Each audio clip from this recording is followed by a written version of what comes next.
O Arte e Letra de hoje traz histórias sobre um jovem personagem que desde pequeno, pode-se dizer, era um malandro. E o cenário para essas malandragens é a cidade de São Paulo. É daqui a pouco, até já.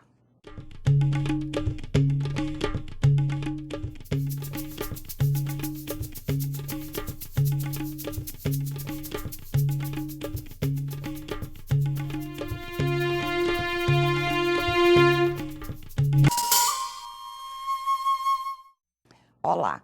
No programa de hoje eu converso com José Ângelo Potens, autor do livro Papo de Anjo, uma radiografia paulistana. José Ângelo, muito obrigada por sua presença. Eu que agradeço o convite e estou contente de estar aqui Que bom. na TV São Judas. O seu livro foi bem interessante de ler, duas partes bem diversas. Eu começo te perguntando por que o título Papo de Anjo, uma radiografia paulistana. Como é que surgiu isso? Papo de Anjo, que é o apelido do Fidalgo lá. Roberto Fidalgo. Roberto Fidalgo, tal. Pela lábia dele. Então, num colégio que ele estava, tal, alguém chamou, nossa, você tem uma lábia, parece um papo de anjo. E o papo de anjo ficou, grudou nele com um apelido, né? E uma radiografia paulistana é alguma coisa que não é um trabalho sociológico, é um trabalho de ficção, mas é uma radiografia que eu tentei fazer do que eu vejo de uma parte da sociedade paulistana. Interessante. Você está sendo bem cuidadoso, assim, né? Uma radiografia de uma parte da sociedade. É de uma parte. É, porque São Paulo tem tanta gente, né? É o que eu Tantos falo, grupos. acho que no livro, no coração de São Paulo, o que coração é isso que tantos corações São Paulo tem, né? Tanto, não é um só, Não né? é um só. Você conta que na infância e adolescência, né, do seu personagem, ele fazia muitas malandragens, né? E você toma a cidade de São Paulo como palco disto, né? Em quem que você se inspirou para criar esse personagem do Roberto Fidalgo?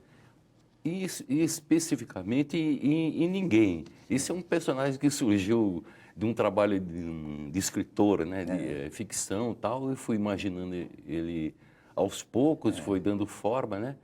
E surgiu o Roberto Fidalgo.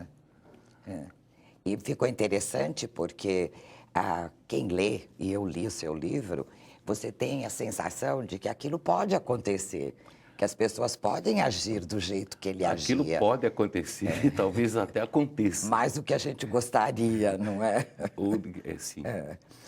No texto você faz observações críticas, principalmente na primeira parte do seu livro, sobre assuntos sérios, né?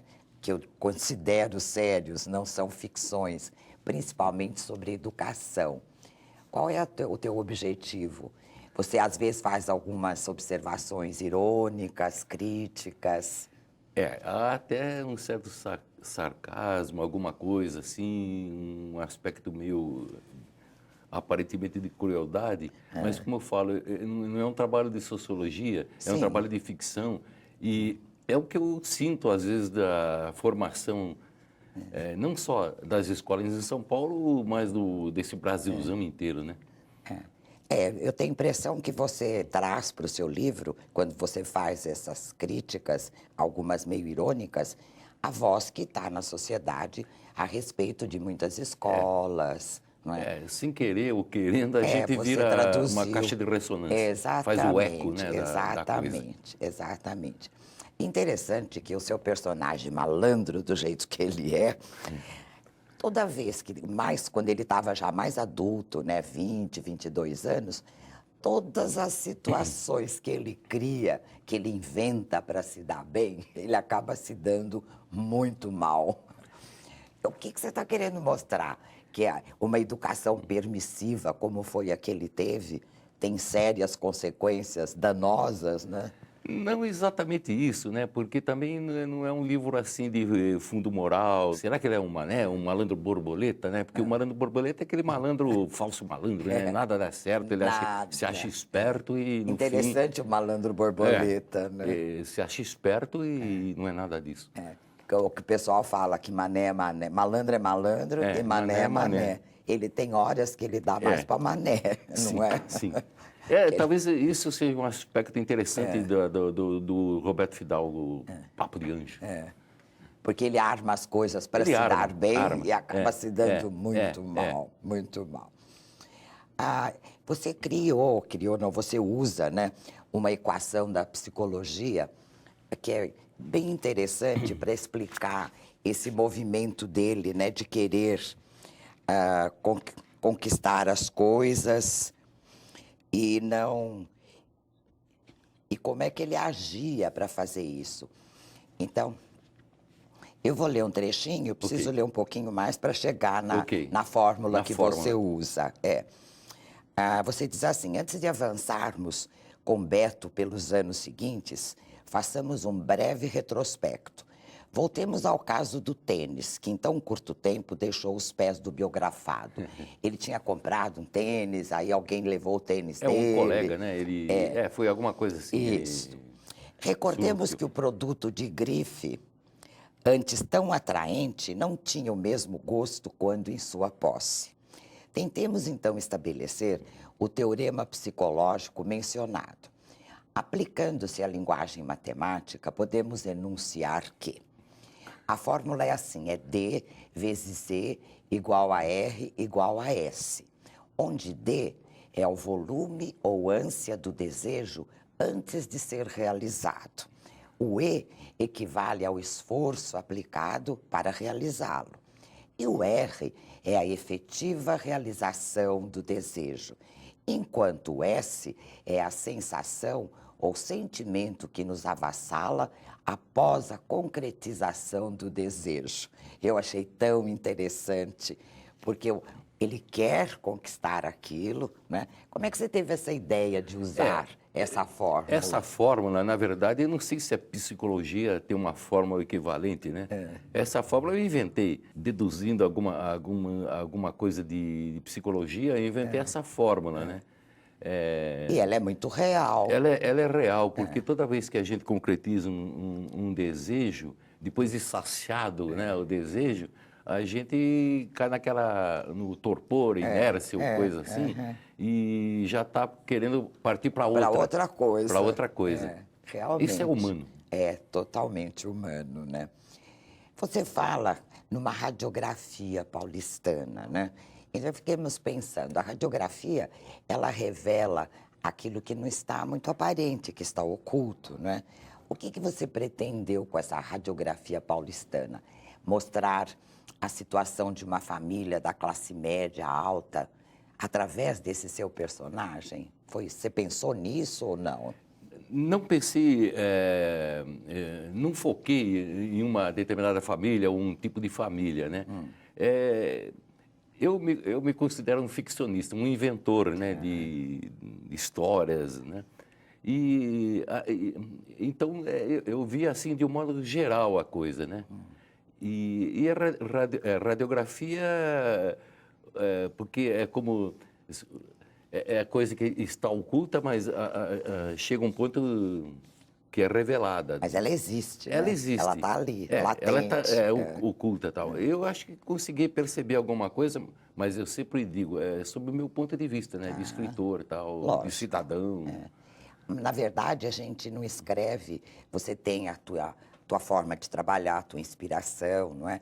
Mas nós trabalhamos, e você como escritor deve saber isso, com as ideias que estão circulando Sim. na nossa época, né? Na nossa época. E esse o personagem que te inspirou. Sim, é quase que meio datado, né? A partir daquilo que nós estamos vendo na sociedade. Ou muita gente finge que não vê também. Exatamente, porque dá trabalho, né? A visão cansa, né? Dá trabalho. Ver cansa. Roberto Fidalgo, né, ele já tem um nome pomposo, né? Como criança, ele era muito esperto. Em todas essas situações, ele dava um jeito de se favorecer, né? Você acredita que ele aprendeu isso na sociedade? Ele se espelhou em alguém, em algum exemplo? Ou esse tipo de comportamento é genético? Ele nasceu assim, está no DNA? Eu tenho a impressão, né, embora eu tenha criado o Roberto Fidalgo, embora tenha criado, não conheço, claro, tudo dele, né? Mas eu tenho a impressão que foi mais, não sei se genético ou influência da sociedade, enfim, Mas- é aquela história, né? Ele acha que o caminho é esse, e o que ajudava ele, ou ele pensa que ajudava, era a lábia dele, né? Daí Você o papo de tomou, anjo. provavelmente nós conhecemos pela mídia e por tantas outras fontes, né? Quantos malandros, quantos Robertos Fidalgos por aí. Tem bastante. Você pegou as características de alguns, não é? Que A cara de um, focinho de outro. Que tentam se dar bem a qualquer preço, não é? Outras É histórias. um que resumo, você- talvez ele seja um resumo exatamente, desse tipo de pessoas. Exatamente. Ele foi o que restou ali, a mostra, né? Nesse livro, né, O Papo de Anjo, ele largou tudo em busca da liberdade, né? Ele deixou a faculdade, aliás, você dá os nomes para as escolas, para as Pomposos, faculdades, pomposos, né? Você acredita que todos os jovens têm essa ânsia de liberdade para agir desse jeito? Eu acho que é própria da juventude, né, ter essa ânsia, né? Agora, o que não quer dizer que todos tenham, né? Porque alguns são mais acomodados, mas, em geral, é um impulso da idade, né? Ou buscam essa liberdade, liberdade, de uma outra forma, de né? De uma forma mais consciente, procuram estudar, trabalhar, ter a sua liberdade nesse sentido, liberdade né? financeira, enfim. Não abandonar tudo assim, Não, né? não largar tudo, né? E o Ele- pior, pa- o papai mantendo, O papai né? mantendo, né? Que o papo Aí de é que é anjo pior. é- Ele queria liberdade, mas papai que o bancava papai tudo, né? alugando um APzinho lá para Aí ele é e tal. fácil, né? Não, é muito fácil. fácil viver assim, né? É muita É malandragem. uma lábia, né? Oba! Que ele conseguiu convencer o pai, a mãe e tal. Mas ele teve a parte dele também, Teve né? a parte dele. Nós vamos fazer um intervalo. Ok. E daqui a pouco eu volto com José Ângelo Potins. Não saia daí. O Arte e Letra volta já.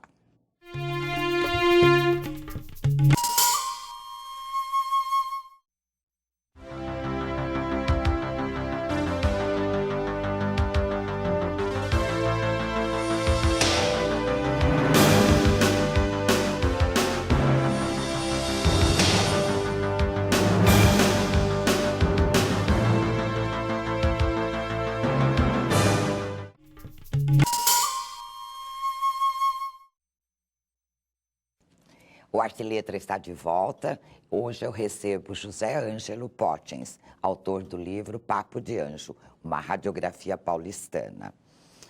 José Ângelo, uma coisa que me chamou a atenção no seu livro é que você, na primeira parte do livro, você tem, assim, uma escrita mais culta, mais formal, né? Você é irônico, muitas vezes, crítico. Na segunda parte, muda totalmente. Muda totalmente. Até você faz, né, uma interrupção ali e muda totalmente. Você usa gírias, uma linguagem mais dos jovens, né? Por que você fez essa mudança? Por que esse tipo de estruturação no seu texto? Olha, talvez eu tenha que começar pela genealogia, a origem do Papo de Anjo, que o Papo de Anjo começou com um conto que eu tinha escrito, que se chamava Um Táxi para o Paraíso. Ai, que bonito. Que ele está no livro, na segunda parte, acho que é o primeiro da sequência de contos, né? E a partir daí eu comecei a escrever outros contos, depois do Um Táxi para o Paraíso, um ônibus para a liberdade, um metrô para o inferno, coisas assim. Que legal. Aí eu percebi que eu estava contando um papo de anjo, já formado, mais jovem, tal, e eu falei, pô, ele pode ter uma biografia. Aí eu comecei desde que ele nasceu. Então, a primeira, essa parte da biografia dele, desde que ele nasceu, tal, eu contei em forma de romance, em capítulos, 1, 2, 3, né? Depois tem essa interrupção e entra na forma de contos que são mais ágeis, mais ruas de São Paulo mesmo o movimento, né, das ruas de São Paulo. Ele está sempre ali pela Augusta, pela Paulista. É, Paulista. Ele ataca na área, o que não quer dizer que ele não vá para outros bairros, né? Aprontar, né? Mas nem sempre se saindo bem, né? Mas a divisão vem A divisão, daí, então. a divisão vem daí. E depois eu achei que seria interessante fazer essa divisão, né? Uma parte mais séria, formal. É, bem formal. Tanto que o autor, quando ele se despede, ele fala algum escriba mais bem atinhoado, sei lá, que moderno, né? Então, foi essa divisão. Por isso que você fez essa mudança, essa divisão. Mas ficou muito interessante. Você gosta muito de São Paulo, pelo que eu percebi. Você conhece aquela região toda, porque você fala das ruas e tudo. Eu conheço razoavelmente. É um paulista apaixonado, um paulistano apaixonado? Eu sou um paulistano apaixonado. Eu nasci em Botucatu, interior de São Paulo, mas eu estou há muito tempo em São Paulo. Hoje é a minha cidade. Eu sou apaixonado por São Paulo. Dá para perceber, porque de corpo e alma. Você faz assim, não chega a fazer eu declarações. Eu amo São Paulo. Mas eu falo agora, eu amo São Paulo. Ah, que beleza. Isso é algo que contagia. Eu participo da mesma ideia também. Uma coisa que eu achei também bonita é a imagem da capa. Você diz quem faz o responsável, né, pela o foto. Fotógrafo É o Christian Figueiredo, era muito bom, do Divino Estúdio. Que é maravilhosa. É muito bom, muito bom. E ela tem passa a impressão mesmo de uma radiografia, não é? Você tem, acho que, dentro, preto, branco, cinza. Você tem uma outra imagem que agora eu não estou tem daquele jogo achar. Que era muito comum tá aqui. No centro, né, que ficou maravilhosa. O livro foi bem editado. A Passavento, o Marcelo Nocelli. E esse jogo das canequinhas, das né? canequinhas. Que o malandro... A gente via muito no centro.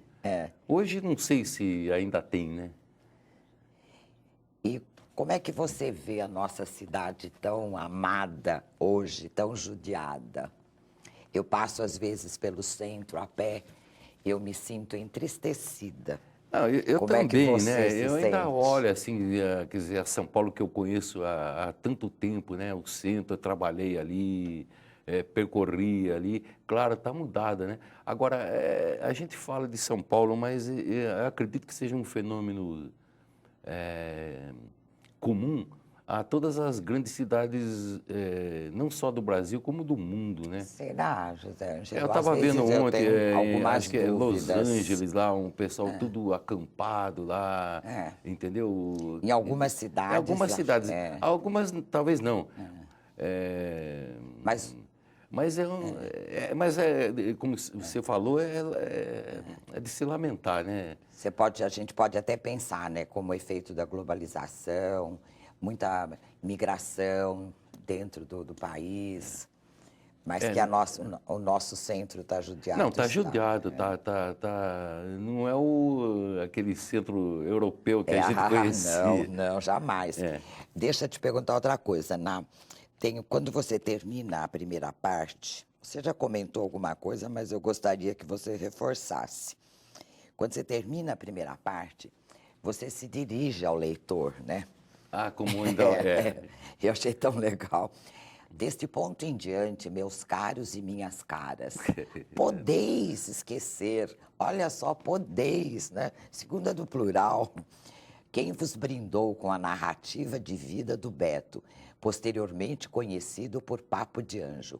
Embarcais na travessia ou na derrota esta palavra tão estranha que por muito tempo significou o percurso das caravelas e dos navios pelos oceanos. Bon voyage, como diria um impertigado Comodoro. Quer dizer, você está se despedindo. Até aí foi uma linguagem, pode ser elegante, mas também pedante, né? De um escritor, alguém. Para hoje, né? Para hoje, narrando a história do Roberto Fidalgo, né? Desde o começo da vida dele e tal. E aí seria armando Uma transição, uma transição, né? Você vai né, passar. para a segunda parte, que Parece seria que é outro autor. um escriba mais ágil, moderno e tal. Aí, então, vem a parte dos contos. Parece outro autor que está entrando, né? Eu acho que parece. É, parece. Existe alguma parte do livro, assim, algum capítulo, algum conto que você gostou mais de fazer, que é sua favorita? Eu não digo que seja uma parte favorita, mas o pontapé inicial foi o conto Um Táxi para o Paraíso, que ele já entra bem, né? Como jovem, assim, querendo ser esperto e tal, e ele acaba sendo vítima de uma tal de Marina Lux, Que apronta. que apronta esse negócio de agência de modelo e tal. Quem lê o livro vai Adora. saber, vai gostar, com certeza. Quando ele se saiu mal com uma pretensa namorada, né? Ah, mas já está cheio. Está. Você quis deixar alguma mensagem especial com esse livro? Ou você escreveu só para dar vazão? Eu escrevo pelo prazer de escrever, não trago mensagem nenhuma. Eu acho que eu traduzo alguma coisa que eu vejo, que eu penso, mas em si não escrevo mensagens, né? Não era a tua intenção Não era a minha intenção. dar nenhum ensinamento moral, nada disso. Nada disso, né? nada disso. É entreter E as pessoas. nem tive a pretensão de ter feito isso. E entreter as pessoas com uma Entreter as escrita pessoas. gostosa. Com uma você escrita escreve muito razoavelmente bem. gostosa. Agora eu quero saber um pouco da sua vida. O que você andou fazendo? Aí eu sei que você trabalhou como redator, né, em Trabalhei agências em de agências. propaganda. Propaganda. Fez roteiros de história em quadrinho, roteiros para programas de TV. E, além disso, escritor. Tem vários textos premiados, né, com prêmios de grande repercussão.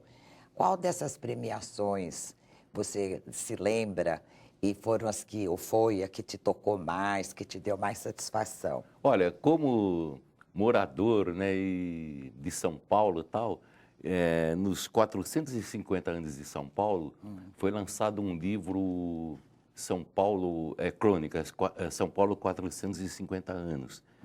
E a minha crônica, Um e-mail para a Anchieta, foi uma das 50 escolhidas por um júri de alto padrão, né, literário. Beleza. Estava o Loyola Brandão, a Tatiana Belink, Nossa, para citar tudo dois gente. só, e eu fui entre os 50. E devia ter, eu não sei, não tenho um número assim preciso, mas devia ter de 3 mil a mais concorrentes. Que E para chegar a esses maravilha, 50, que com a maravilha. qualidade de jurados e tal, eu considerei um prêmio muito bom, muito honroso. Para você, sem E- dúvida. Um e-mail para Anchieta. E Um você e-mail chegou pra a Anchieta. publicar depois? Não, Está em algum o de livro está contos? nessa coletânea. Está na coletânea de contos.